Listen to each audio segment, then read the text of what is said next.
নিশ্চয়ই প্রশংসারাজি আল্লাহর জন্যই। আমরা তার প্রশংসা করি, তার কাছে সাহায্য চাই, তারই কাছে ইস্তেগফার করি। আমরা আল্লাহর কাছে আমাদের নফসের অনিষ্ট থেকে ও মন্দ আমল থেকে পানাহ চাই। তিনি যাকে পথ দেখান তাকে কেউ পথহারা করতে পারে না, আর তিনি যাকে পথচ্যুত করেন তার কোনো পথ প্রদর্শক থাকে না। আমি সাক্ষ্য দিচ্ছি যে আল্লাহ ছাড়া সত্য কোনো ইলাহ নেই, তিনি এক, তার কোনো শরীক নেই। আমি আরো সাক্ষ্য দিচ্ছি যে মুহাম্মদ সাল্লাল্লাহু আলাইহি ওয়াসাল্লাম আল্লাহর বান্দা ও রাসূল।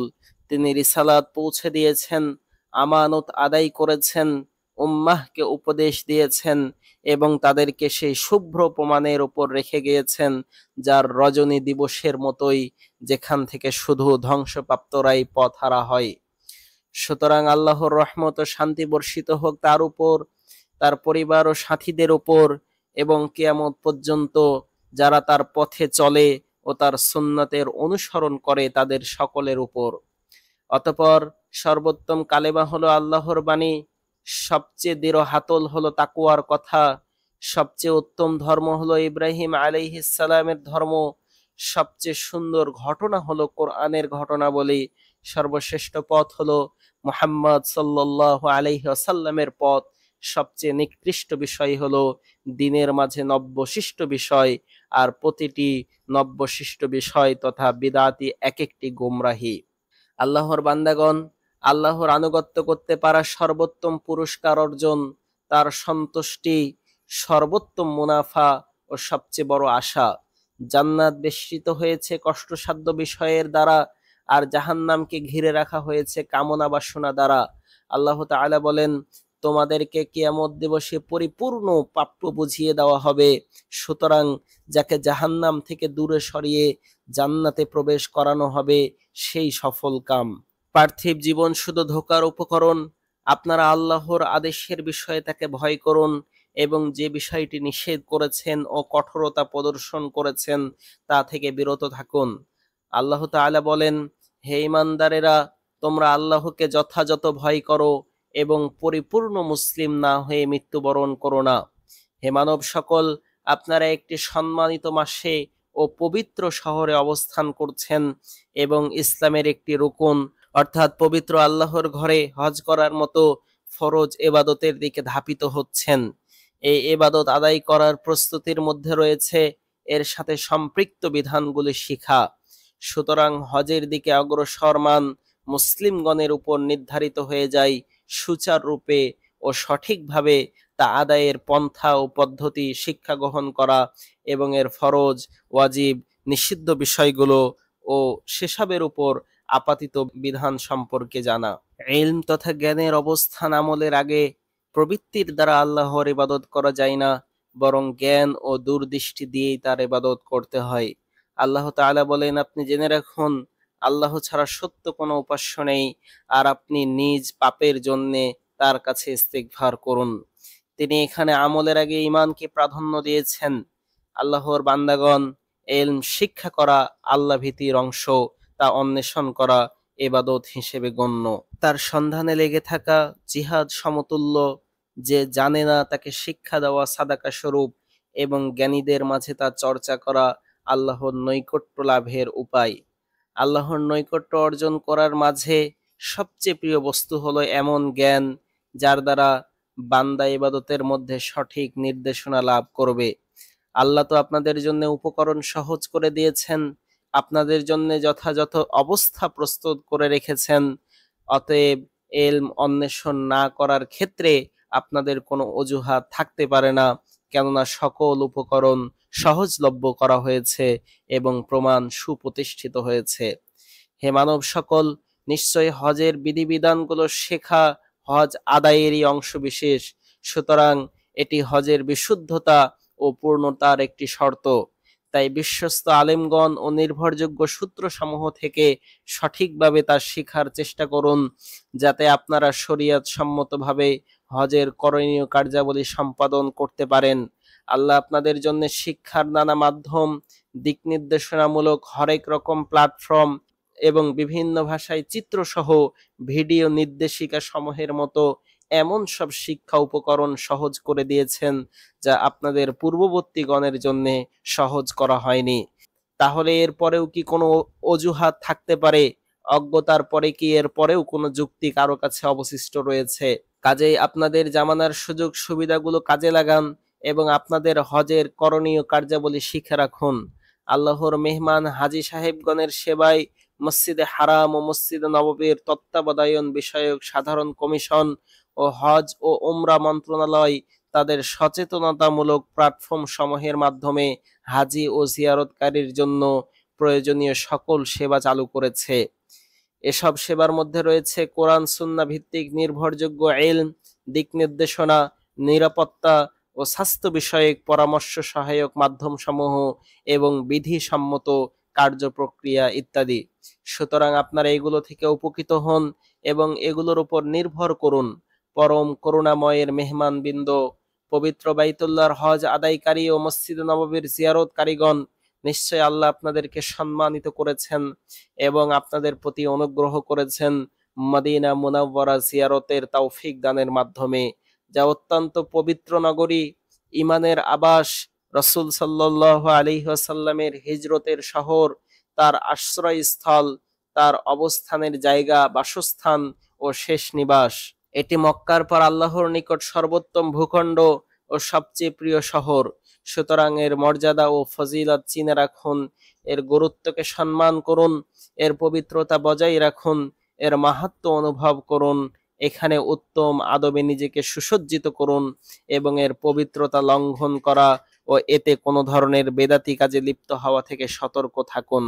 আর স্মরণ রাখুন, রাসূল সাল্লাল্লাহু আলাইহি ওয়াসাল্লাম বলেছেন, মদিনা হলো হারাম, অতএব এখানে যে কেউ পাপে লিপ্ত হয় অথবা কোনো পাপীকে আশ্রয় দেয়, তার উপর আল্লাহ, তার ফেরেশতাগণ এবং সমগ্র মানব জাতির লানত। কিয়ামতের দিন তার ফরজ বা নফল কোনো কিছুই কবুল করা হবে না।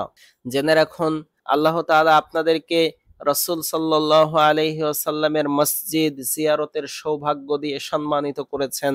যেই মসজিদ প্রথম দিন থেকেই তাকওয়ার উপর প্রতিষ্ঠিত, এটি পৃথিবীতে আল্লাহর ঘরগুলোর মধ্যে সর্বশ্রেষ্ঠ ও সর্বোত্তম এবং এখানে ইবাদতের সওয়াব মসজিদে হারাম ব্যতীত অন্য যে কোনো মসজিদে ইবাদতের চেয়ে বহুগুণ বেশি। যেমনটি ইবনে উমর রাদিয়াল্লাহু আনহুমা থেকে বর্ণিত একটি হাদিসে এসেছে, নবী সাল্লাল্লাহু আলাইহি ওয়াসাল্লাম বলেছেন, আমার এই মসজিদে এক রাকাত সালাত আদায় করা মসজিদে হারাম ব্যতীত অন্য যে কোনো মসজিদে 1000 রাকাত সালাত আদায় করার চেয়ে উত্তম। হে সেই ব্যক্তি, আল্লাহ যাকে মদিনা মুনাওয়ারা জিয়ারতের মর্যাদা দিয়েছেন, হে নবীর মসজিদের জিয়ারতকারী, আপনি এমন এক পবিত্র ভূমিতে পা রেখেছেন এবং এমন এক ঘরে প্রবেশ করেছেন যা মক্কার পরে আল্লাহর নিকট সবচেয়ে প্রিয় স্থান। অতএব এই স্থানটির মর্যাদা উপলব্ধি করুন, এর পবিত্রতার প্রতি সম্মান প্রদর্শন করুন, এখানে শরীয়তের আদব আখলাক অনুযায়ী আচরণ করুন, নীরবতা, প্রশান্তি ও গাম্ভীর্য বজায় রাখুন। মুসল্লিদের বিরক্ত করা, কষ্ট দেওয়া, তাদের কাঁধ ডিঙিয়ে সামনে যাওয়ার মতো আচরণ করা থেকে বিরত থাকুন। জিয়ারতকারী ও আল্লাহর মেহমানদের সাথে নম্র আচরণ করুন এবং ভিড়ের সময় ধাক্কাধাক্কি পরিহার করে চলুন। হে দর্শনার্থী, এই স্থান ইবাদতের জন্য নির্ধারিত, সুতরাং এখানে শরীয়তের পরিপন্থী কোনো বিদআত, অন্যায় কাজ, ফিতনা ও গর্হিত কর্মকাণ্ড থেকে বিরত থাকুন। খুশু ও ইবাদতে মনোযোগী হওয়া থেকে মানুষকে বিরত করার কারণ হবেন না। হে দর্শনার্থী, এ পবিত্র স্থানকে একটি সুবর্ণ সুযোগ হিসেবে গ্রহণ করুন। দৃঢ় সংকল্প ও ঈমান সহকারে আল্লাহর দিকে অগ্রসর হন, কেননা এখানে ইবাদত করা অনেক বেশি ফজিলতপূর্ণ এবং তার সওয়াব বহুগুণে বৃদ্ধি পায়। অতএব গাফলতি, খেলাধুলা, মোবাইলে ব্যস্ততা, নিরর্থক কথাবার্তা ও পার্থিব চিন্তায় মগ্ন থেকে আপনার সময় নষ্ট করবেন না। হে দর্শনার্থী, হে জিয়ারতকারী, সেবাদান ও ব্যবস্থাপনার দায়িত্বপ্রাপ্ত সংস্থাগুলোর নির্দেশনা অনুসরণ করুন এবং প্রয়োজনীয় নির্দেশ ও দিক নির্দেশনার প্রতি যত্নবান হন। পুণ্যের কাজে সহযোগিতা করুন, পাপের কাজে নয়। আল্লাহ তাআলা বলেন, তোমরা নেকি ও তাকওয়ার কাজে একে অপরকে সহযোগিতা করো, কিন্তু গুনাহ ও সীমালঙ্ঘনমূলক কাজে পরস্পরের সহযোগী হইও না। আল্লাহ আমাদেরকে ও আপনাদের সবাইকে সে সকল ব্যক্তিদের অন্তর্ভুক্ত করুন যারা কথাগুলো মনোযোগ সহকারে শুনে এবং এর মধ্যে যেটি উত্তম সেটি অনুসরণ করে। তারাই হলো আল্লাহর পক্ষ থেকে হেদায়েতের রাজপথ প্রাপ্ত এবং তারাই বুদ্ধিমানের দল। সমস্ত প্রশংসা আল্লাহ তাআলার জন্য, যিনি আনুগত্যকে তার সন্তুষ্টির পথরূপে নির্ধারণ করেছেন এবং তার সন্তুষ্টিকে জান্নাতের সফলতা অর্জনের মাধ্যম বানিয়েছেন। তিনি ঈমানদারদেরকে তার ইবাদতের জন্য তৌফিক দিয়েছেন, ফলে তারা নিজ নিজ লালসা ও কামনাকে ত্যাগ করেছে এবং তার সন্তুষ্টিকে প্রাধান্য দিয়েছে। আল্লাহর পবিত্র ঘরের হাজিগণ, নিশ্চয় ইবাদত কেবল শরীর চর্চা নয়, বরং এটি আল্লাহর আদেশ মান্য করা এবং তার হারামকৃত বিষয়সমূহ থেকে বেঁচে থাকার নাম, যাতে রয়েছে ভালোবাসা, আশা ও ভয় এবং আল্লাহর প্রতি গভীর ভীতি। ইবাদত কবুল হওয়ার জন্য দুটি শর্ত রয়েছে। প্রথম শর্ত হলো ইখলাস বা অন্তরের একনিষ্ঠতা, অর্থাৎ ইবাদতের উদ্দেশ্য হবে শুধু আল্লাহর সন্তুষ্টি লাভ করা এবং তার সাথে কাউকে অংশীদার স্থাপন না করা। দ্বিতীয় শর্ত হলো ইবাদত অবশ্যই আল্লাহর কিতাব ও তার রাসূলের সুন্নাহ অনুযায়ী হতে হবে। এর ভিত্তি হবে কোরআন সুন্নাহর উপর, শ্রবণ, অনুসরণ, অনুকরণ, খেয়াল খুশি কিংবা বেদাতের উপর নয়। আয়েশা রাদিয়াল্লাহু আনহা থেকে বর্ণিত, তিনি বলেন, নবী করিম সাল্লাল্লাহু আলাইহি ওয়াসাল্লাম বলেছেন, মান আহদাসা ফি আমরিনা হাযা মা লাইসা মিনহু ফাহুয়া রাদ্দুন, কেউ আমাদের এই শরীয়তে নেই এমন কিছুর অনুপ্রবেশ ঘটালে তা প্রত্যাখ্যাত হবে। সুতরাং ইখলাস অর্জনে সচেষ্ট হন এবং রাসূল সাল্লাল্লাহু আলাইহি ওয়াসাল্লামের সুন্নাহ মেনে চলুন। জাবির রাদিয়াল্লাহু আনহু বলেন, আমি নবীকে কুরবানির দিন তার উটের পিঠে রামি তথা পাথর নিক্ষেপ করতে দেখেছি। তিনি তখন বলেছিলেন, তোমরা তোমাদের হজের নিয়মাবলী আমার কাছ থেকে শিখে নাও, কারণ আমার জানা নেই এ হজের পর আমি আর হজ করতে পারবো কিনা। আল্লাহর পবিত্র ঘরের হাজিগণ, আল্লাহ আপনাদের প্রতি অনুগ্রহ করেছেন, আপনাদেরকে হজের তৌফিক দান করেছেন, আর আপনারা এর জন্য মূল্যবান সময়, শ্রম ও অর্থ ব্যয় করেছেন। সুতরাং অভিনন্দন রইল আপনাদের নিয়তের জন্য, আর তা বরকতময় হোক যদি আপনারা এই বিষয়ে মুখলিস হয়ে থাকেন। তাই ইবাদতের প্রতিটি কাজ ইখলাসের সাথে আদায় করুন, ইবাদত পূর্ণ করুন এবং তা কবুল হওয়ার প্রতি যত্নবান হন। হজের বিধিবিধান শিখে নিন এবং সতর্ক থাকুন অশ্লীলতা, পাপাচার ও বিতর্ক বা ঝগড়া করা থেকে। আল্লাহ তাআলা ইরশাদ করেন, হজ হয় নির্দিষ্ট মাসগুলোতে, আর যে কেউ এই মাসগুলোতে হজ করার মনস্থ করে সে হজের সময় স্ত্রী সম্ভোগ ও কলহ বিবাদ করবে না। আর আপনারা শান্ত ও সংযত থাকুন, যখন ভিড় হয় তখন একে অপরের প্রতি দয়া দেখান, ধাক্কাধাক্কি পরিহার করুন এবং আপনাদের মাঝে দুর্বলদের প্রতি দয়া প্রদর্শন করুন। জাবের রাদিয়াল্লাহু আনহু থেকে বর্ণিত, তিনি বলেন, রাসূল সাল্লাল্লাহু আলাইহি ওয়াসাল্লাম উসামা রাদিয়াল্লাহু আনহুকে তার বাহনের পিছনে বসালেন এবং কাসওয়া উষ্টির নাকের দড়ি সজোরে টান দিলেন, ফলে তার মাথা পাদানি স্পর্শ করল। তখন তিনি ডান হাতের ইশারায় বললেন, হে মানুষেরা, ধীরে সুস্থে অগ্রসর হও। হে মানব সকল, পবিত্র স্থান সমূহ তাওয়াফকারী ও অবস্থানকারী, রুকু ও সিজদায় অবনত বান্দারদের সেবার্থে এবং যারা হজ ও উমরাকারী এবং আগত অতিথিদের জন্য সার্বিক সেবা ও আতিথ্য দানের সাথে সম্পৃক্ত, তাদের জন্য আল্লাহ তাআলা ওহীর অবতরণ স্থল, মুসলিমদের কিবলা ও তাদের অন্তরের প্রত্যাশার জায়গা হিসেবে রাজকীয় সৌদি আরবকে নির্ধারিত করেছেন।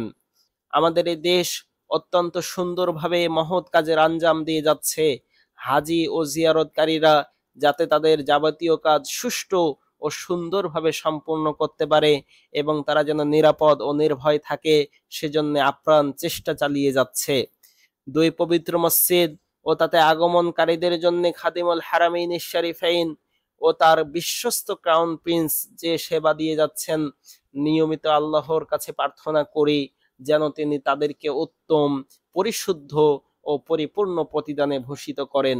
হে আল্লাহ, আপনার পবিত্র ঘরে আগত হাজিগণ এবং রাসূল সাল্লাল্লাহু আলাইহি ওয়াসাল্লামের মসজিদে আসা দর্শনার্থীদের আপনি হেফাজত করুন। হে রব, আপনার একান্ত সাহায্যে তাদেরকে রক্ষা করুন। আপনার একান্ত তত্ত্বাবধানের ছায়ায় তাদেরকে আশ্রয় দিন এবং তাদেরকে নিরাপদ ও অগণিত কল্যাণের অধিকারী বানিয়ে দিন। হে আল্লাহ, হজের কার্যাবলী তাদের জন্য সহজ করে দিন। তাদের কাছ থেকে কবুল করুন। তাদের হজকে মাকবুল হজে পরিণত করুন। তাদের সাধনাকে প্রশংসিত করুন।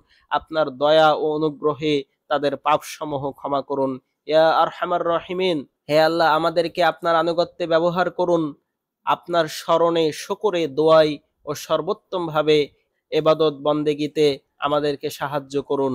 হে আল্লাহ, ঈমানকে আমাদের কাছে প্রিয় করুন, অন্তরে তা সুশোভিত করুন, কুফরি ও অবাধ্যতাকে আমাদের কাছে ঘৃণিত করুন এবং সৎপাপ প্রাপ্তদের মাঝে আমাদের শামিল করুন। হে রব, হেদায়েত দেওয়ার পর আমাদের অন্তরকে বক্র করবেন না। আমাদেরকে আপনার পক্ষ থেকে রহমতে ধন্য করুন। নিশ্চয় আপনি মহাদাতা। ইসলাম ও মুসলিমদেরকে শক্তিশালী করুন।